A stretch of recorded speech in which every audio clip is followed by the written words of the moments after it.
I'm Nancy Odegaard. I'm the conservator professor at the Arizona State Museum on the campus of the University of Arizona in Tucson. I'm here with my colleague Gina Watkinson.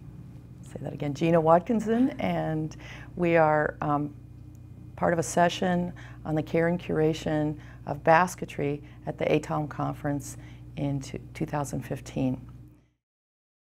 There should be some really good sharing going on here in terms of great ideas. So we're just going to sort of start the ball rolling and add some things. And the format, but I do want everybody to touch or try anything you want. We're going to kind of go through the big swath, as you saw in the abstract, of just kind of all the kinds of things that are important for what we have to do and are important for collections. And you got an idea?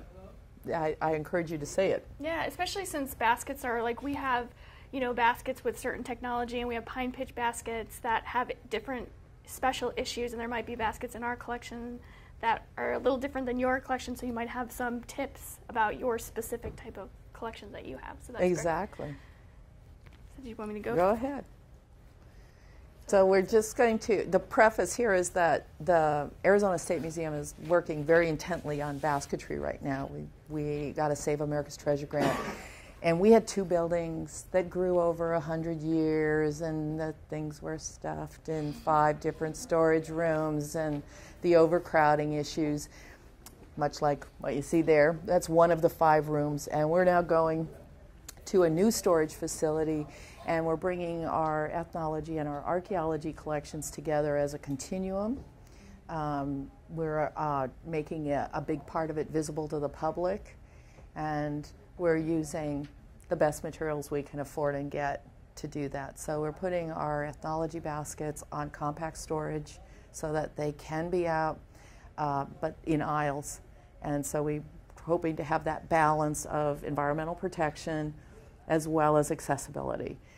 We're putting our archaeological fragments and whole baskets, but archaeology is about fragments for the most part, and those are going into drawers, and we'll see a few pictures. So we've had to overcome, we've had to move the collection, we've had to survey the collection, we've had to access, deal with shelf dust in a big way, and some of the other issues of stability with a lot of material. So what's a lot of material? If you're having to deal with 10, but you only have space for 1, that's a lot of material. If you have space for 500 and you've suddenly got 1,000, that's a lot of material. It depends on what you can do. So our overcrowded storage, we were able to design for a new room, and it's going to be snug, but it's not going to be crowded. I just wanted to point out quickly that on the left, these baskets are in plastic bags, and in our new visible vault, which you can't see them, they're actually in our vault right now. They're not wrapped in plastic because of the better storage and envelope that we have for that environment. So just by what's it involve? If you're going to take on a big collection, or like I said, what's big, you're going to want to have a lot of the parts worked out. It's like choreographing a big show. So if it's hard to read, for us this was packing and moving a collection, all the mechanics with that. We have, it's not shown here, but vans and our boxes. We have a little golf cart for other things. We have 6 people for some big things, variety. We're using a database. We've got to keep track of things. So entering material and being able to track its location is very important.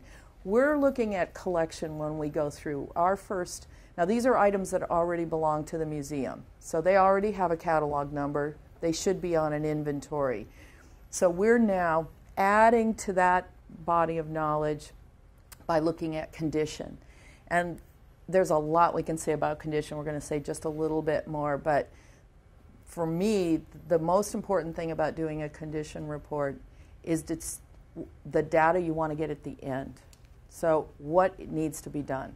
So you're going to be saying primarily, it's good to go, nothing needs to be done. It needs a support. It needs some kind of storage support. It can't really, we can't just pick it up by itself. It's fragmentary. It's got loose parts, something's wrong and we need to get some kind of level of container. Or this needs more than that. It needs some real help. And so we need conservation. So that's what I really try to look at. And we then go through photography for this project. We did some treatment on an emergency basis, but what I was hoping the survey we were all doing would tell us is, what do we need next? Now and then we have the data to ask for a grant or to go out for the funding. So we only took care of emergencies like mold is a good example if we found that along the way. Otherwise, our survey was to help us prepare for the future because we had to keep moving. And then we're trying to incorporate some research. And those of you that were at the last session, this is where the beginnings of conversation come in.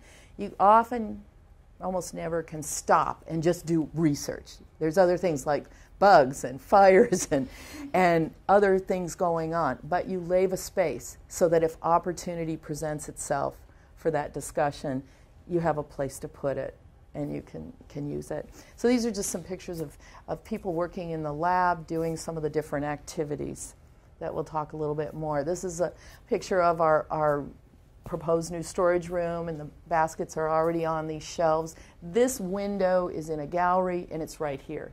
So people will look through and be able to see down an aisle, and these are the cabinets for fragmentary material, and above them, giant material. We have plenty of giant baskets. And we'll show some more. So the first thing with dealing with any collection, and baskets no exception, is handling. And because basketry can move, it can kind of deform. And it may have been through a lot. A lot of baskets were made for use. And so part of that history and deformation is present. So, you know, like everything else in a museum, gloves are a good idea. We more often use the nitrile gloves so that we don't catch anything on the fiber, depending on what the weave is. And in our case, our storage rooms, we're on the desert. There's a lot of dust. And so dust is just ubiquitous on everything. And you can transfer it if you're not careful. So the gloves were very useful to us in the packaging. They allowed us to just peel them off and be done after working on that. This is just an example of the drawers that we're using for the fragments. And you're going to see a lot. For the fragmentary material, we really do like trays a lot. That's helped. So and that's something that, going back to, I'll be going a little bit reminding of things I've said before, but with the survey, if you could tick off in your survey as you're going down, and this could be on an Excel sheet, or it could be manual, or it could be in a simple database. Will a pre-made tray work? And then at the end, you just count up how many you're going to need of what sizes, or do we need a special made box or tray? And that can be part of what your proposal is for another phase. Just an example. But you'll see here we are using trays a lot here.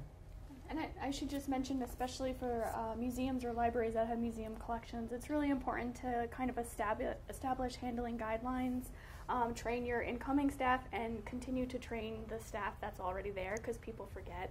And when you're working with, like we were working with 4,000 baskets, we're moving really quickly, you don't want to forget that these are baskets that, you want to move quickly, but you don't want to forget that these are objects, these are collections you don't want to just throw around. So you need to review guidelines with staff members, and we find that we need to do that. We have to keep doing it, repeating ourselves. And this is the plug. This is the guide to handling museum collections that Nancy wrote. It's in how many languages at this point? Oh, a bunch. A bunch. We should do some native languages. That would be cool too. Cool. Anyway, if anyone's interested, I think just talk to Nancy. But this is available through the Western Association of Art Conservators. And the website is there. It's really cheap. It's like $10, and it's great because it just has pictorial kind of cartoon images, and some of them are in here, so you can take a look. But this is what we give our volunteers. We have a lot of volunteers that are older, retired volunteers that are not museum people, so they're really starting from the start, and that might also be true for what you're working on. And also, we use it for researchers. So if you have tribal elders coming in, and you want them to handle baskets as if they're in a museum, this would be something you can kind of show them some images or just or student summer groups. You know, it's the first part it's illustrated instead of like a list of rules.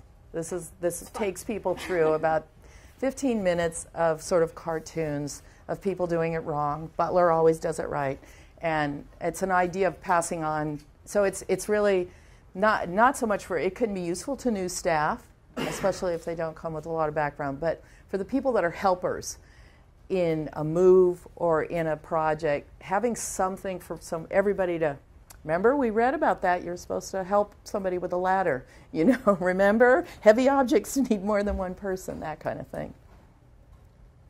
So to that end, these are colleague Grace Catterman did these. They're pretty vintage pictures now.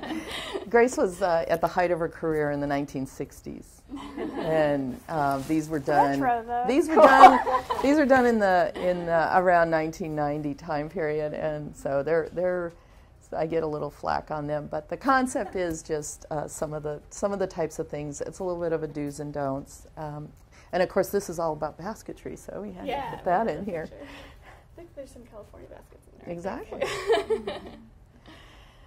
So just kind of what museums sort of use. Let's see, gloved hand, supporting from the side and the base, now rather than from the rim. This is such common sense material. My point to you is not that you don't have common sense, but some of the people working with you in their enthusiasm to help out will forget. That's what people do. They're getting so excited to sort of see something. They might pick it up by the rim, or just one-handed or something like that. So we don't trust old, fragile material. So we like to give it all the support we can. And we'll be talking about some of these things. These are, cart pads, boxes, and tissue papers, and so on. We use sometimes we use the sandbags also when we're moving things on carts. We have another image.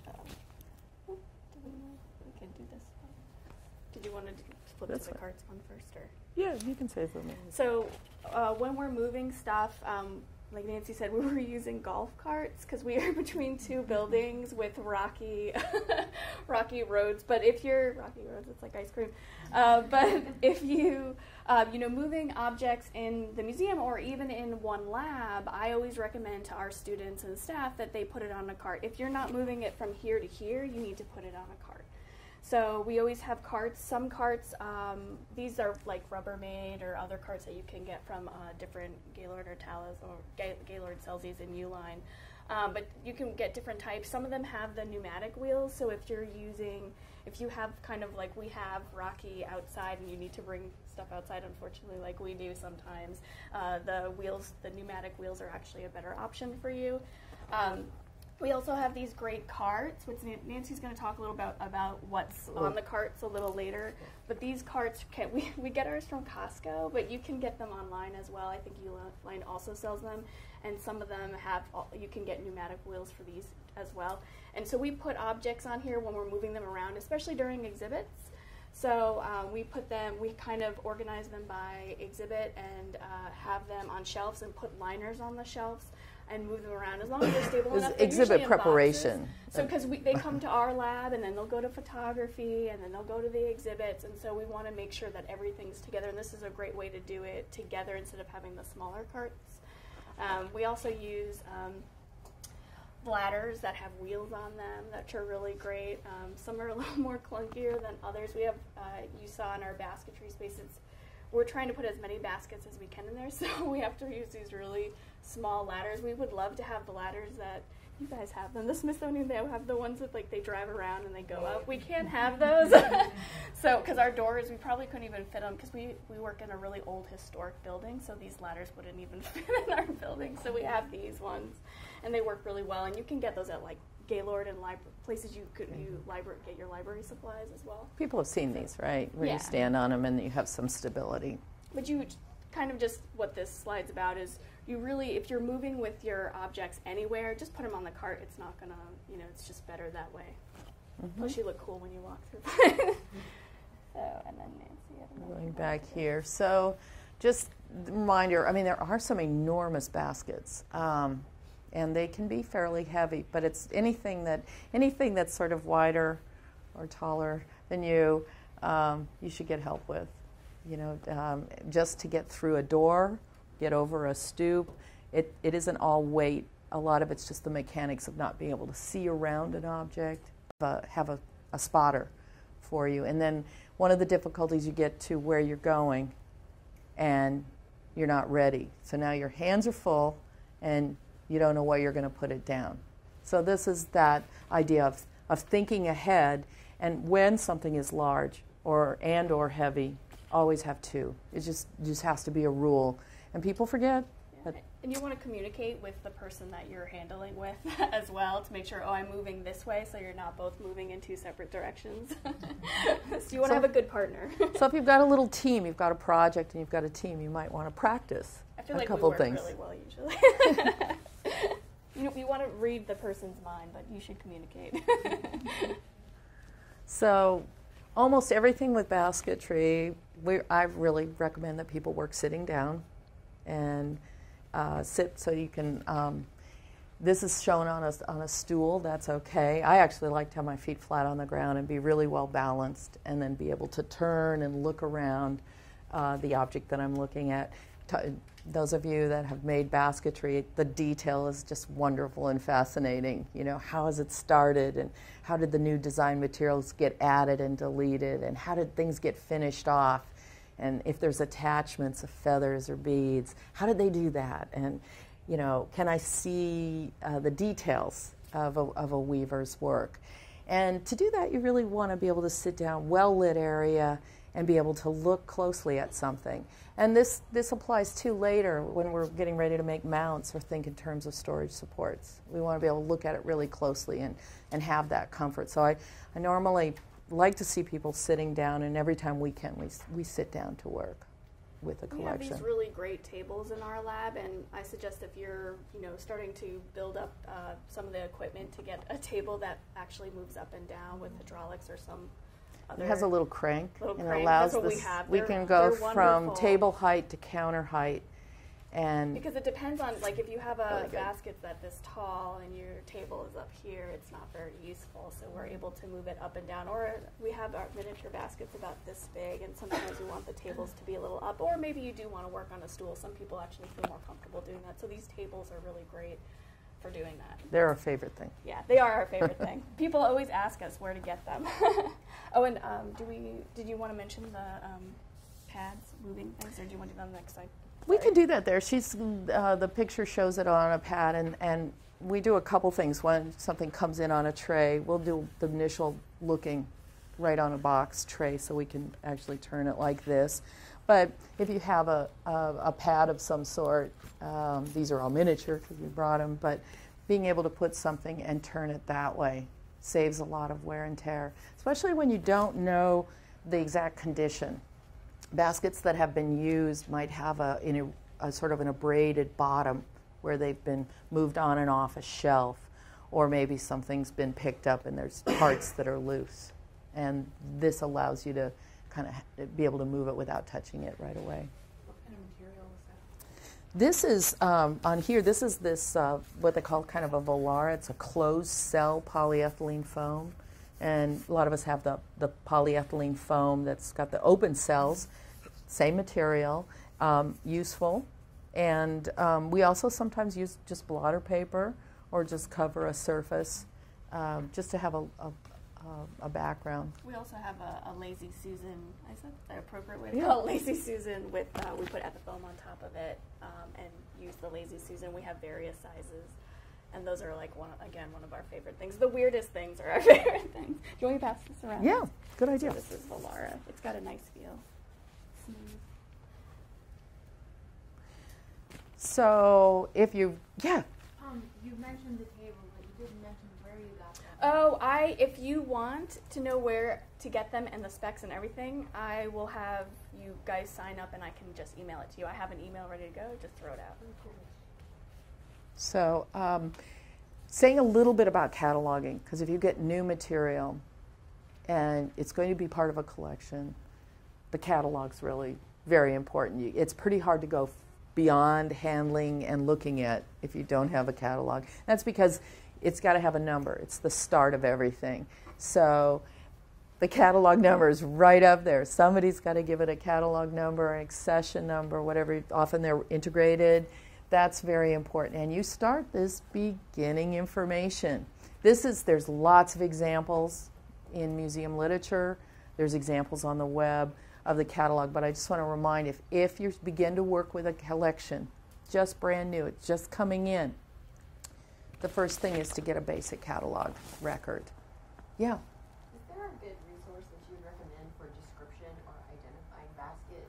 Because we have very ornate descriptions of these baskets, but to me, it's kind of like gibberish in terms of... You know, we're going to go into that a little bit. So there's a lot of different ideas on that. If this is where you're going to spend a lot of time, this is your new project. I'm going to work for the next X months or weeks on basketry. It'll be worth going into a whole line of resource and going to a real level of detail. If you're kind of managing it and getting it going, and you're going to get this preliminary done, I would start with something very simple and then build on that. So the short answer is yes, there's something to recommend. There's a lot of stuff to recommend, but I would turn around and ask you, how much time do you have to work on this? How big is the collection? And how much do you want to get done? Because I think you may want to get some basic information in, make sure that these pieces are accounted for and have a number, and then go back and add more detail. Most of them have a number, but some of them don't. And those are the ones where I'm trying to match up those descriptions, but it's kind of like, well, I don't know what this weave is called and what this material is. So again, like a little bit of dialogue would be possible, because it's culturally specific. It's all basketry from one more or less area, or all over? No. Everything. All right. Okay, so there's a couple ways. One, if you're just trying to make sense of a collection and you're matching old records, then you're going to want to look at some of the sort of signature cultural details that it would at least tell you this is from the Northeast and this one's from the Southwest. I mean, if you're starting there. So there's a couple different things that can go. We can send you some references. I'll write down Sure, the email. sure. Yeah. But Nancy's going to go through some of the technology in a few minutes, so maybe that will help you a little bit. It took me a few years to actually start to understand basketry technology, and then after that, the plant material, because that's going to be very different, and then also culture. And for us in the Southwest, there's a lot of native tribes, and then archaeology is completely different too. So you build. Yeah, you have to build, but we do have some resources we can send you, definitely. But this is just an example of some of the basic things. So if you don't have basic information, and I could go in the collector donor stuff, is that connections will be made regarding condition and the type. So if one collector is associated with basketry from the Northeast, and you've got something that's from the Northwest, that would be unusual. You might not look at that collector. Things like measurements are going to tell you what you may need storage-wise later. If somebody said, how much space do you need? Well, I can add up these, I can average my storage space and then by the number and get some ideas. And you always want to say who's doing the cataloging and the date you're doing it. Sometimes you know who the bad cataloger is. It just gives you a point in time. Yeah. Would you describe the difference between a catalog number and an accession number? Okay. They can be much the same, and we're going to show an example that we use from our museum that combines them. So an accession number is really when the donation or the lot of material came in together. So that's the group. So when she has a collector, who's that collector? Collector, Jones, and that we're going to assign all these collections to that. Then that's what that number is.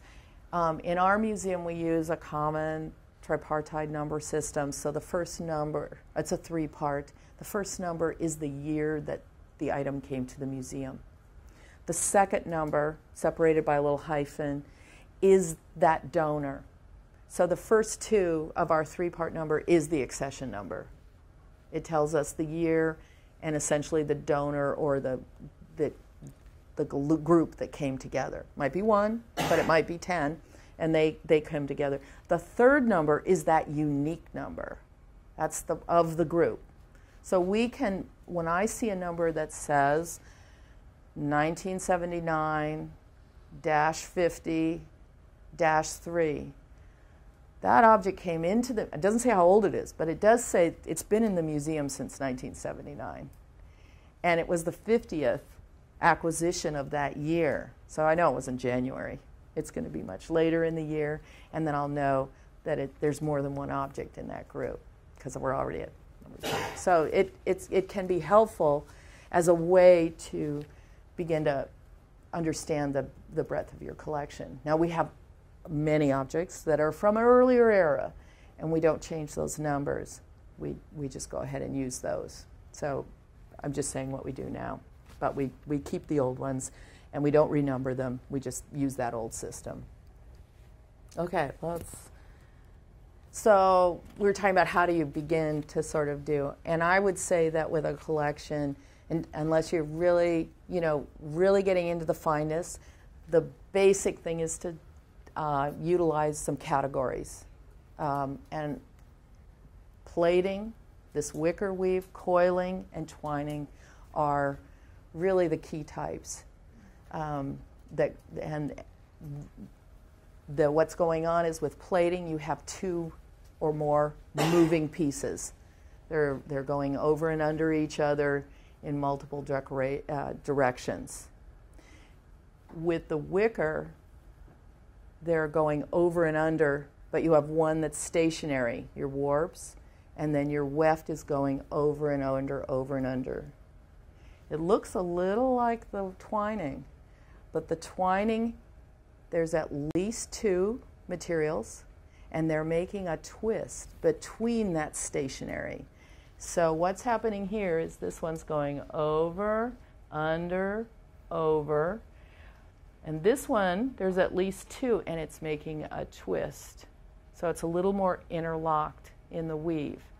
So if there's damage to wicker, it can easily fall apart. If there's damage to your plating, it can easily fall apart. The twining will hold together a little bit more because there's a little more interlocking in it. Coiling's very different from those because you have the foundation material and then you have the stitching going around. So there are wonderful details to each of these techniques. But if I were to see a catalog card that said coil basket, I already know a lot because I know that we're going to have a foundation and we're going to have stitching going around, and that I can almost predict the types of damage and the types of concerns that I would have. If I know it's, for example, plating, that will tell me a lot. So, like I say, there's wonderful details within each of these that are very culturally unique and specific. And as you're focused and can spend a lot of time, or you make baskets and you weave, you know the technology, you can add that detail. Yeah. So I'm from the Great Lakes, and most of ours are black ash baskets, twist designs and stuff. What technology would that fall under? Well, a lot of them are going to be sort of a wicker. It's going to go under and over, or over 2, under 1. You have different patterns, so you're going to see a lot of that. But you'll be these are pretty basic categories, and there's some wonderful drawings as well. And I'd be happy to share any more. If somebody wants more specific detail. But this is a good way, from my perspective, to start. And this is really what everybody often starts. It's like, okay, we got 4 basic ones. What makes those different? And as you look at a collection, you'll see some details between those. Why don't I? You had a few photos afterwards. Oh, I forgot. I can let you look closely at some that I forgot I had here. So I'm going to just, these are the 4 types. So we'll just pass them around. You can handle them real close. This is plating, because we stationary. And here we have wicker and twining. You can look closely and see the difference, what's happening between the two fibers, and then a little piece of coiling. And very different there. So I'm going to pass them together so that you can compare them. So we'll just let them go around the room to get to them. That's good. So I'm just going to not spend a whole lot of we could spend all day on this. But plating can come in so many different forms. So what's different is how the plating technique allows for kind of a continuum. It's moving in both directions. You're adding material, and there's a lot of variation. Coiling, a lot of variation there. And these are some, a range of examples that all represent different types of coiling. And the wicker, and some of them may look familiar to some of you, and twining as examples. So huge variation within each type. But the basic types are kind of important to help categorize and for condition. It'll give you a beginning an idea. The second type of best information is to say something about the materials. And you may know, our baskets are ash, they're willow. You may know just because you're so familiar. Yucca, something like that. If you don't know or you're not sure, I find it really best to just talk about the part of the plant it came from. So if you're seeing bark, it's a stem with bark on it. You might be able to tell it's a leaf. People that have been working with yucca or agave leaf, those are leaves. And leaves are different than stems and are different from roots. So if I know it's a root material or a stem material or a leaf material, or sometimes like a pod, this is the devil's claw from some of the Southwest baskets, that tells me a lot about what kind of condition and types of damage that can happen. So that's a nice thing to sort of add in if you don't know the specifics. It should be, if you are taking in new collections and you're buying them from artists or receiving them from artists, when we talked about the catalog, that's also the time you ask them, what technology is this? Because they actually may know in their own native language, and that maybe that's more, maybe you'd like to add that in your catalog. And also they're going to know where they got the material, what material is. You might as well start from the source if you have the source. So it's just something to No, that's an excellent idea. And that allows you to have sort of a flexible way to capture information. So sometimes you're going to be dealing with an older set of objects that there's not a lot of history, or they came through donors, or maybe there'll be new weavers that are donating or a new collection. You want to have an opportunity to gather that good information. These are just examples of added material, everything from a little tie to feathers, shells, pitch, leather, dyes, the metal, the tinklers. These are things that are important to add onto the catalog that go beyond just the basketry plant Especially material. because those seem to be the things that fall off really frequently. So you might, if you notice something's missing, oh, let me go look on the shelf instead of 20 years later. So we've got a catalog number. We've got our catalog card. And we've got to get that number onto our piece so we don't lose track of what it is. And we're going to talk later about numbering, a technique we use, but this is just the short version. Yeah. And you want to... Sure, yeah. So we've been using this for, before my time, so 20 years this has been going on at the museum, this paper label processing. Is that about right? About 15. 15 years. And I was taught by Vicki, who is... one of Nancy's friends. So what we do is we basically print out on a LaserJet printer numbers, the catalog numbers that we want to put on the objects. We cut them out with either scissors or a blade. I prefer a blade, but it's really up to you. Then we use Rollex B60A. We paint on the adhesive on the back. We apply it to the object. And then we put a top layer on top of that. And we use it for a lot of things, ceramics and basketry as well. And the good thing about this process is it's not handwriting. It's really hard. We have a really old collection, and we have some really fancy French-looking 7s and 1s. So it's hard to tell what those numbers are. But with this, since we're using a standardized, we use either Arial or Century Gothic, we know what those numbers look like, and it's not confusing. And you can make the numbers really big, or you can make the numbers really small. And it's also a technique that's reversible, so reversible with water. So you're not using, with some of the other techniques, sometimes you use B72, and so you're having to, or some type of lacquer, and you're going to have to use acetone, which I know a lot of you don't have fume hoods, so this is not something you want to do. So it's a really great technique, and we encourage you to come to our talk after lunch. So this is what you see here, the list of numbers. We just generate those. Those might come from the inventory. We're going to have a list of numbers, and we'll print it with different font sizes. So a little tiny object can have a little tiny font number, and a big object can have a bigger number, and we can sort of balance that out and utilize our page of numbers as we go. So we don't have to worry about people's handwriting. We use a very similar technique, and we don't have the solvents. So for us, working with volunteers, working with trying to get a system that we can repeat and feel good about, this is what it is. Now this number is has this little E dash number. Those are one of those earlier numbers, but this is a newer label. Couldn't find the number fell off, couldn't read the old number. We don't change that number, we add it so we can see it. But you can see how discreet it is there on the bottom. We should also mention that when you're taking in collections and there's donor numbers, it's really a good idea not to take those numbers off, or at least keep the tags that are associated with that, because that can help you tell some information.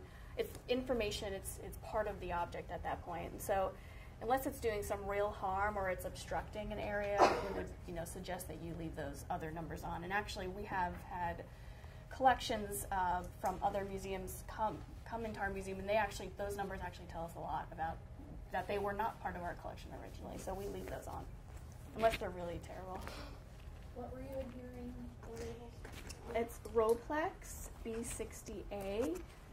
And it's acrylic emulsion. And you can get it at Conservation Resources.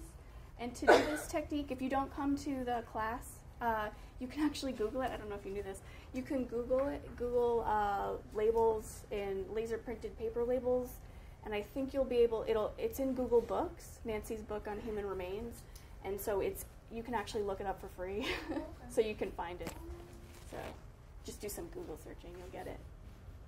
But this has worked really well for us, and we feel like it's safer, easier, and more legible, and available to everybody. I mean, everybody's got a computer nowadays. Yeah, we do. We do. It comes over. The tweezers help, and then it goes over. But we can come back and talk a little bit more. Any questions are, of course, great. But yes, putting that on helps a lot.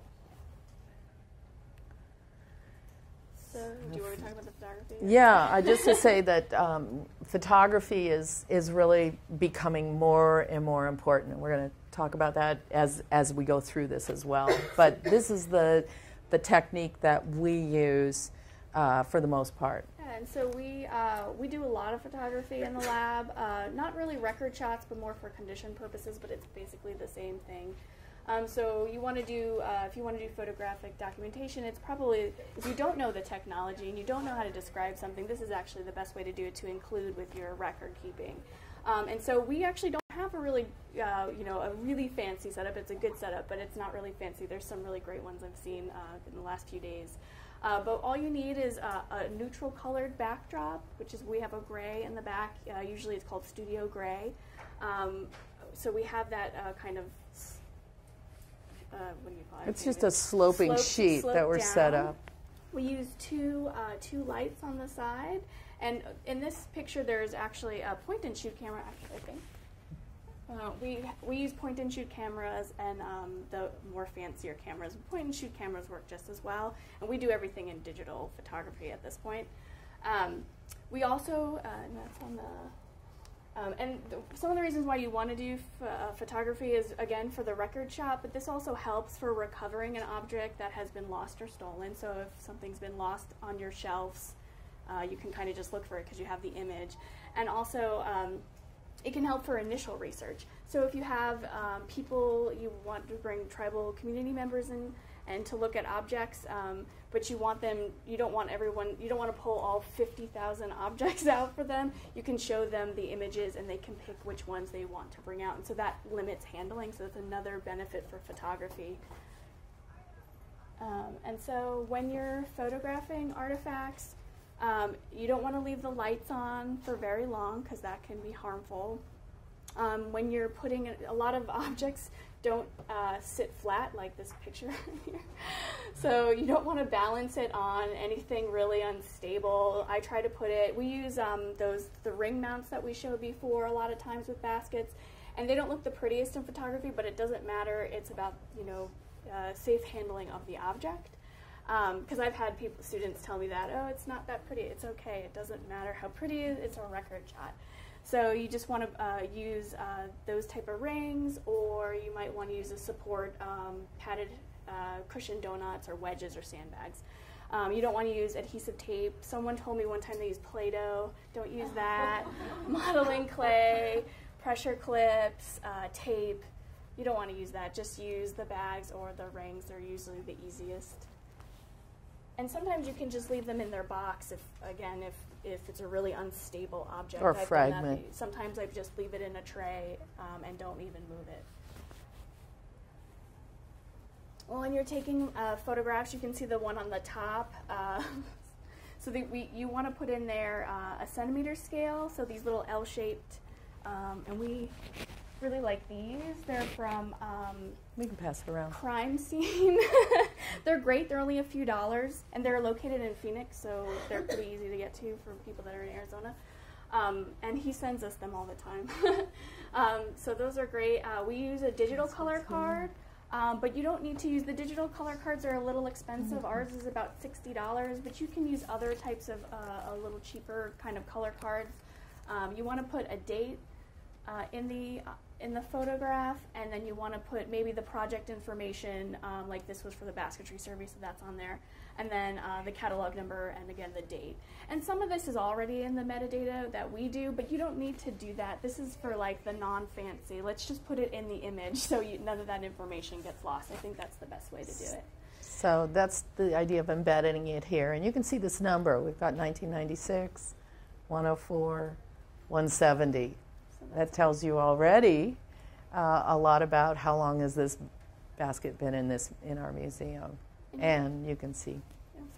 And so the one at the top is kind of a bad example. And so you can see there's a little bit of a shadow going on. And I get a little shadow in my photographs, but that's a little excessive. And then there's also, they have their centimeter and their color card and their number, but it's not really that visible, and so it's not really helping that much. So you want to prop your photo identification stand up the best you can, and we have a way of doing that, but other people also have. This is what I use. I've also seen people use, I don't know what they're called, they have little clips, and they have like they're for cameras, little balls. What are those called? I'm not quite sure. There's lots of little things. Yeah, pinch clips. So I've seen people use those, but this is the best way for us, especially because we're moving really fast. There was some days I was photographing 100 objects at a time, so you're really moving fast. So these are actually, it's pretty simple. It's just an L-shaped metal piece that someone found. It's almost like in a library bookshelf thing. A bookshelf thing.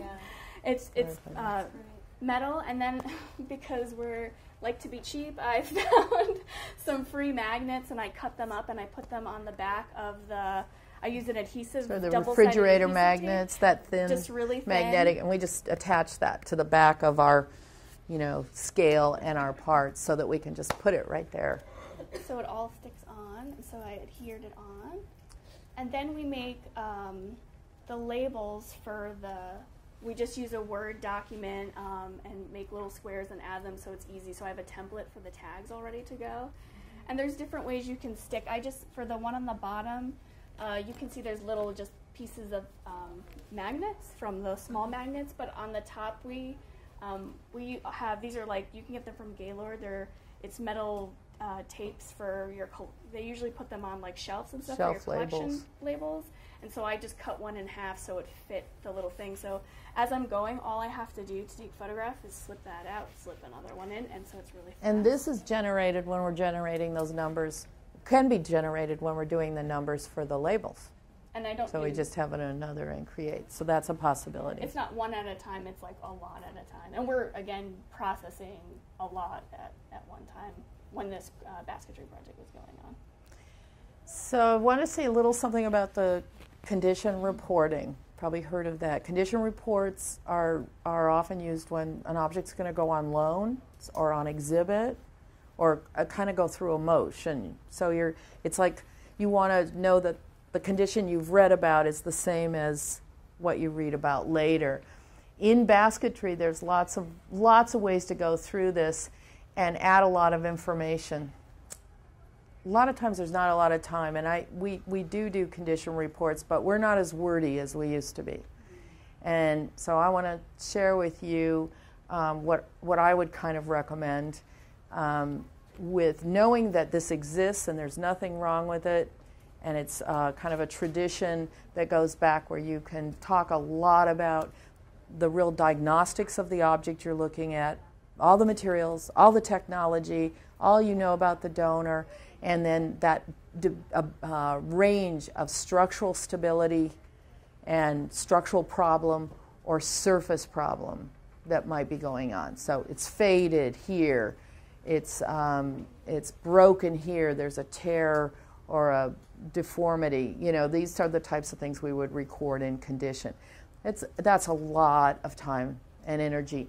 And we kind of are doing more to document the photo. Now you've taken your photo, you've taken some good photos, and if you're not real tricky with the computer, I bet you know somebody that is.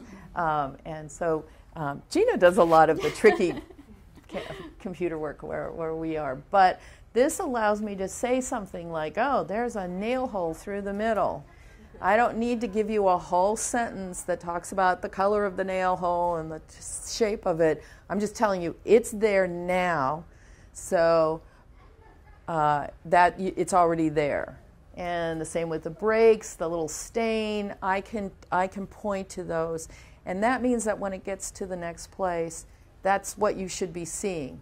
Now, if that object comes back to me and it didn't have a nail hole through the middle, and now it has a nail hole through the middle, okay, I got proof. That happened when it was over there, and that condition has changed. So now we have to talk about some kind of liability here, and maybe paying for some reparation or whatever we need to do. But this, to me, is much more effective than trying to say it all in words. I think it's also a really good technique for when you're lending to institutions that are not museums, because they're not going to know how to necessarily read a condition report. So when they're getting the objects, they're not going to be able to check them either.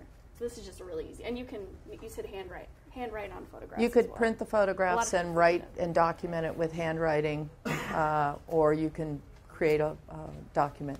When you're photographing, how many photos do you take normally, and what angle, and kind of where do you capture? Good question. So when for record shots, it's kind of one photograph and the best angle you can get. And so if it's a plate, it's above. And a lot of times for our purpose, we're also looking for like the condition of it. Like if it's we want to show, like, we don't turn it around to cover the big hole in the basket. We're going to actually show it to the front because it's not its beauty pageant photo. And so, but for condition reports, it kind of depends. Sometimes we'll do, if we're doing we know we're going to do a treatment, or we know that there's a lot of issues with a particular basket, we do 6 sides, kind of what I tell people. But obviously not all things have 6 sides. And in some cases you can't get all 6 sides. So there's, for instance, some of our baskets that are conical shaped, you can't flip it over because you're just going to harm the basket. And that's another thing. So it's like I kind of mentioned before, like when you're taking photographs, you want to do as much as you can, but you don't want to put the object in harm in the process. So so if you can only do 5, you can only do 5. And sometimes we do some detail shots again, but for doing just cataloging, I would just say do a really good record shot, one angle, best as you can. I try not to do too many overhead shots because I'm not as good as those. But we sometimes use a lazy Susan, and then we can turn it at increments if it's something that has, you know, many faces around it. So it depends on what the need is right away. I think that if you've got a new collection and you're stepping in and you might be doing everything from the cataloging all the way through, I would get at least a good one photo to start.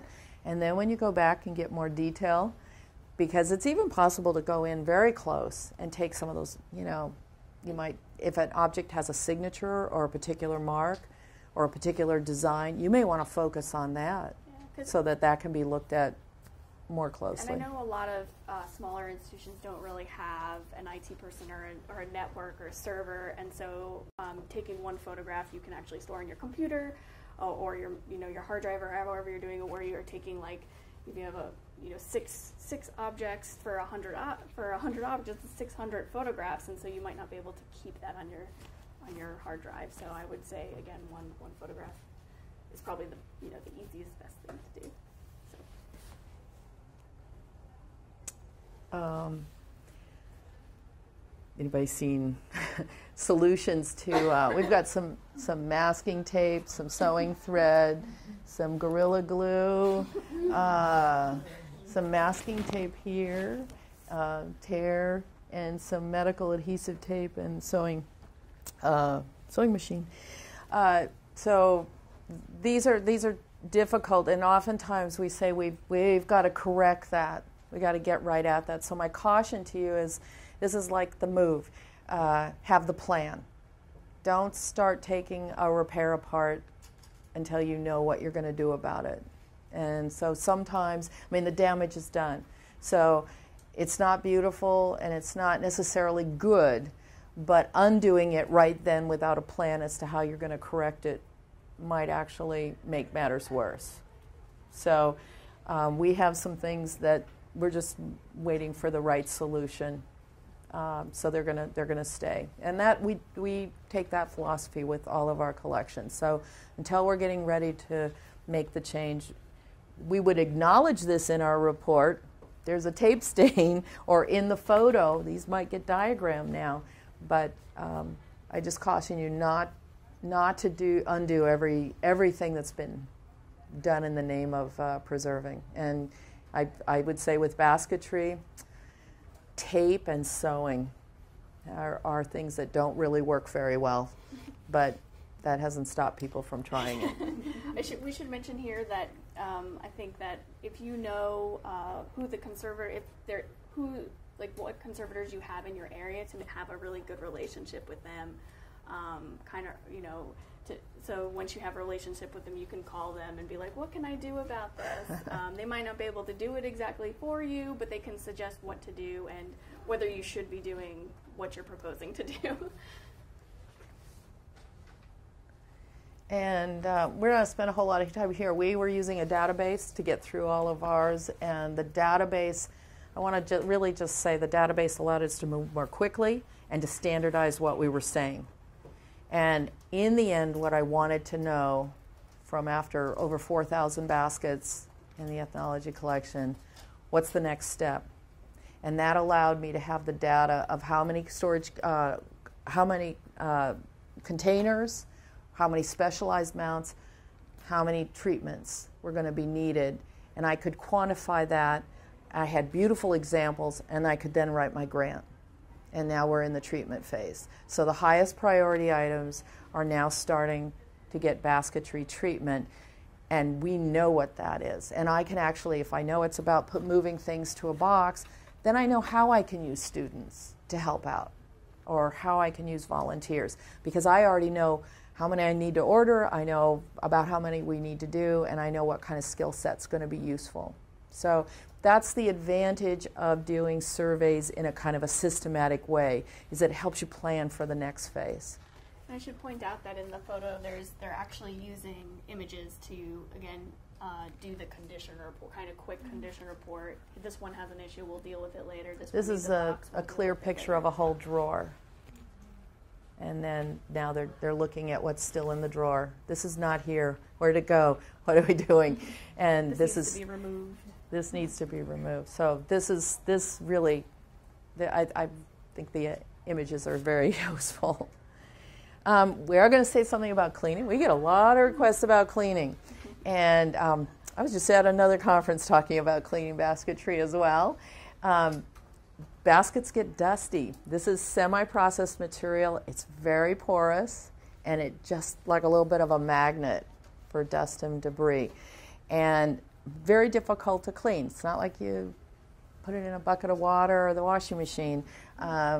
So we very often use brushes, and we like these little fan-shaped brushes. Probably seen these before. I've talked about these a long time. I'm just going to sort of pass it in case you haven't seen. You can brush it against your skin and see how nice and soft. I like that they are really thin and that they have you can flick with them, and that's what I'm trying to do, is get little particulates off the surface. A regular paintbrush, artist brush, is for loading paint into. So you think of the way it's set up, it's often a sable or a type of hairbrush, and that's for distributing paint. And I'm actually trying to flick. So this kind of brush actually, for me, works a lot better. We also use, what you can see here is a little vacuum cleaner and a dental vacuum. And we've been playing with a lot of different ideas on that, but a lot of our basketry was cleaned by flicking into the end of a vacuum. Now that's a really tiny one, but if this were like the end of my vacuum cleaner, I could use like a piece of pantyhose over the end and have a nice little opening, or net. And then a number of people have been using the bead cloth material. If you haven't seen this, and we can put a piece of this over the end and use this to actually help pick up. So those are a couple of techniques with that. Should probably mention indigenous repairs, not to remove. Let's go to the next one. When there's a slide that has that. So this is our little dental vacuum. We have used bamboo skewers sometimes. The nail fist is larger. This is one of our volunteers, and she's working with one of our Lazy Susans to turn the basket. And here, kind of brushing into it, and here is the little bead cloth blanket-like material going over and collecting. I'm going to pass now, just because it ties in with cleaning. I've been doing some experiments with a new technique using what's called carbon dioxide snow. And the difference is this first one that's going to go around has had nothing done to it. This is obviously not a museum specimen. This is a straw hat from IKEA that I tortured and then studied these little spots that you'll see on it. But this particular piece, number 9, was a control, and number 12 was brush clean. Well, it was dusted. I made my own dirt, and then I applied it systematically and weighed and everything, and then removed it. So this is just with brushing. And number 11, so 12 is a brush, 11 is a brush and vacuum, and finally 13, lucky 13, is the CO2. So you can see kind of a difference there. And we feel like that technique is actually going to be really great for basketry because it won't involve the tools on the surface at all. So that's happening now. How's our time? We have, I don't know. Oh, we end at 12. We have 10 minutes. 10 minutes. So some of this is going to be very review, but the big things in preservation and preventive care are going to be dealing with environmental conditions. So lighting, if we don't control lighting, we will see fading of colorant materials, And there's almost a fun little rule. If something's dark, light is probably going to make it go lighter, and if it's light, it's going to make it go darker. We're going to see light having a change on objects. And I'll show a few examples. Temperature and humidity. If we don't control the temperature and humidity and it goes all over the place, we will see plant material dry out. We will see it get brittle. We will see it get distorted in a woven structure, and we will see some kind of staining over time. If we have a lot of pollutants, industrial, traffic-y kind of stuff, or we live near plants of some sort, or we live in the desert and it's got a lot of particles, we will see the effect of that. It's going to be dusty, it's going to change the surface. And pretty much anywhere humans are, there's going to be levels of biodeterioration because insects and mold are where we are. So if we can't protect the collection, we'll see some staining and loss and damage there. So these are some examples of lighting. This is the front of a basket and the back of a basket. These are what happens with dyes that are exposed for a really long time. This is a basket that was too close to a light source in an exhibit case. It'll burn with heat. This is the inside of the lid and the outside. So we have a lot of dust here, but we also have a lot of color change. So you have to think, I've got colors. I've got color from paint, dye, feather. I'm going to anticipate that it's more sensitive. This is not a basket, but here we have a hide that was mounted. The wood has turned darker. And how do we know that? Even the little small holes in the outline, the sunlight is darkened. And I can see it because of the contrast. I can only imagine what happened to the hide. But there I've got the contrast. With the temperature and humidity, this is, we can get staining, the distortion, mold growing, mildew stains. This got wet and then was put upside down, so the leather became rigid out to the sides. Some of our archaeological fibers of the Southwest are amazingly preserved. It's because they were in dry caves and there was no biological action. And so we have these beautiful preservations. Why is the picture of the bathroom? I actually wrote a letter to Architectural Digest, who is recommending North American Indian basketry be displayed in bathrooms. I said, no. Dust and particulates that happens. And you can see the particles. And these are just from display areas where the basket and the costuming was moved. And we'll get these dramatic depositions of dust and debris. Not everything on a surface, though. Again, a kind of a caution. Not everything on a surface is necessarily a problem. Sedge root has a natural variation. That's not a problem. That's the plant. Some plants that have a bark will have an exudate that's kind of a glaucous, sort of waxy-like material that's natural. Think of like blueberries and cherries can have that little haze. That's not a problem. So this is not mold. So if you're seeing something that's a little unusual, find out more, talk to some of the weavers, talk to conservators, and see. And many, many leaf materials are often woven green, but they will, over time, oxidize and become light. So seeing it green or seeing it not green, not necessarily a problem, just part of what happens. And I just want to say, anytime there's any evidence of an indigenous repair, a repair that was done while it was in use culturally, or that the artist or the maker made, those are just incredibly important. Here we weren't sure with this loss up here, but here's the basket and the loss is already there from the maker. So we're not going to touch that. That links to the history. That's exciting. In this case, there's a deformation of the foot. That's pretty cool that somebody was wearing the moccasin or the basketry shoe. Biodeterioration, just because what do we do when we have insects? I want to say just a little bit. Always bag an object. If you suspect that it is infested or has had a problem and you're not sure, get it contained right away so that you don't spread it to the rest of the area.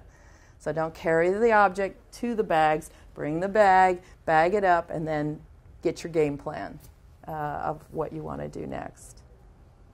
And types of damage that we would see with basketry. These are fly specks. These are flight holes from a boring insect, woody material. Here a little bit of damage this way. Here's a little insect larva, and they're tiny, tiny right here. This is a moth cocoon. This is a dog that got in, chewed on the edge. This is a mouse. And this is a great basket. This is from Northern California. And the bracken fern is very tasty. And apparently there, in this attic where this had been, there was a mouse infestation. And the mice, took a long time for me. I had to figure out what was going on here, because it wasn't useware like from a spoon at the bottom of a basket. It was only at the top. The mouse would hang by its feet and go as far as it could hang down on the inside and the outside to eat. We use, that last picture had freezing. We use freezing as our primary technique in a chest freezer. And if you want details on that, we can give that. We can send that too. So we do use what's called integrated pest management. And that's a plan for going around and mapping in your building and seeing where there's gaps. Do you have things coming in the door, the front door? Are there windows that are an issue? Is there a drain? And it allows you, by setting up little traps around your building and then periodically looking at them, to identify where the problem is. You can anticipate you might have problems near the kitchen, or if you have a kitchen at your museum, but it allows you to begin to see what's going on. And I won't go into that here. There's a lot of great literature, but it is a very important process when you have organic material that might be considered by mold or insects or rodents to be food. So, and baskets can have that category for some of our biodeterioration. If you suspect poisons, I can't not say this enough, that poisons were used with collections in museums. They were used by collectors. They were used by homeowners. Anybody ever use mothballs in their home, you were using a chemical. So the degree varies from being an irritant to being pretty darn toxic. And that has a lot to do with dose. So it's how susceptible is your weakness and what is the quantity that you're getting. So arsenic's a natural material. Mercury's a natural material. But in the wrong quantity, in the wrong form, in the situation, it's toxic. It'll kill you. So this is a big area. We've spent a lot of time at our museum talking about and working with this. We now have very good ways for detecting if there's a poison. Then we can take it further and determine what we need to do about it. And we have been successfully removing it from certain items. Particularly, this is a real concern if the item in your collection is going to go back into a kind of a cultural use, where somebody might be wearing something. Then you want to be really, really certain. If you're not certain, or if you have materials that come home that are maybes from older institution, older collections, big deal is label it. And when we're not sure, we put a possibly poisoned label on it. And then, again, isolate it and get your game plan. You may want to hire to have it tested. You may want to then proceed. But if you don't know, label it and use caution. And wear protective clothing. 1 minute, so should we run to the Spider-Mans? Yes. We apparently had too many slides. Some storage, just simple supports are possible. Using papers, we've got some Tyvek. You know what that is, a polyolefin. You've seen that, sort of the FedEx envelope paper.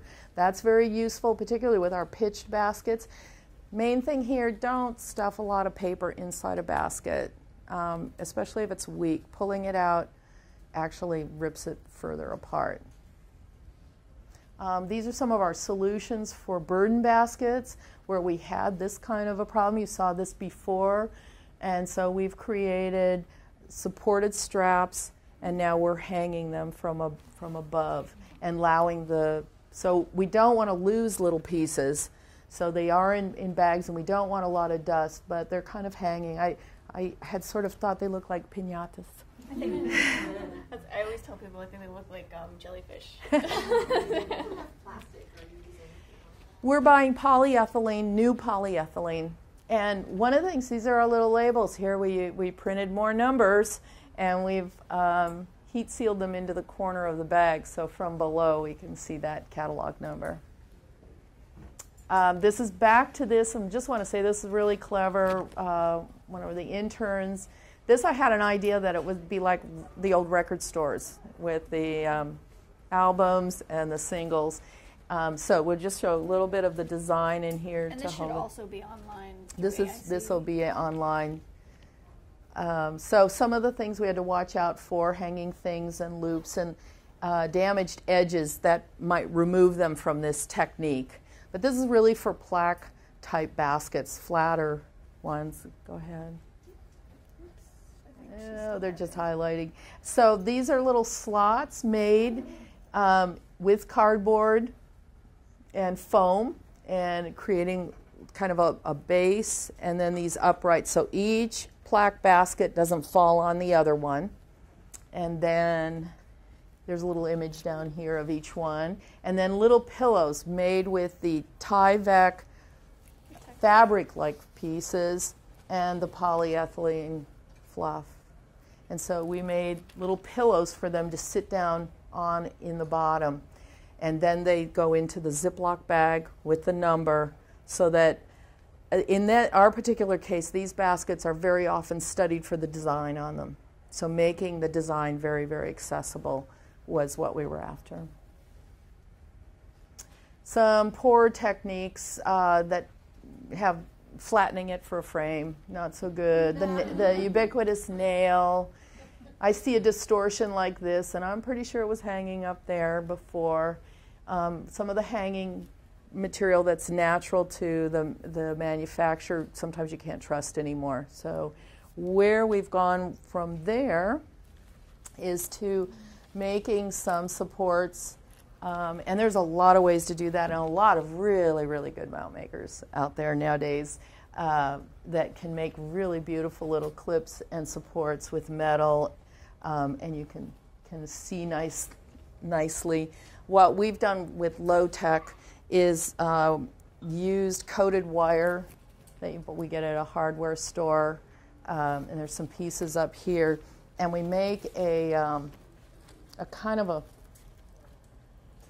it's all attached here. Let's see, we make a kind of a little shape where it hooks around and then comes down and loops, and I'll pass this around because this is just a demo piece, and it got a little loose in traveling, but you'll be able to look at and see how this could be done. And that allows us to hang it from this on the back, if we want to hang it off the wall. And we have then distributed the stress all the way around so that we have an easily reversible way to do this. So this is not quite as elegant as some of the things, but this is pretty easy to do and doesn't cost a lot of money. And if you do want to have a basket or even a bowl basket presented on a vertical surface like a wall, this is one solution that might work. So you can pass that around and look at it. I think that was actually. And I think we're over time, but so. Did you say this was going to be on the website? They're filming some stuff right now that is going to be on a website. I think so. But if you, no, I can I can take some emails and. Well, we're going to be filming. We're filming this right now. You're part of the film. So there we are. If you agree, the slides and the whole video is going to be uploaded to the Sustainable Heritage Network website in kind of as soon as possible, like as soon as we can. But Great. I guess in a month or something. Great. Thank you. So. Did you guys, I know we're running late, but did you have any specific questions that you wanted to ask? I had a question about wrapping them in plastic. Is there a fear of moisture? You know, Very good question. And I often need to be reminded of this because I live where there's no moisture. So I would say that it's better to go into plastic under drier conditions. Definitely not wet. Wet material, no.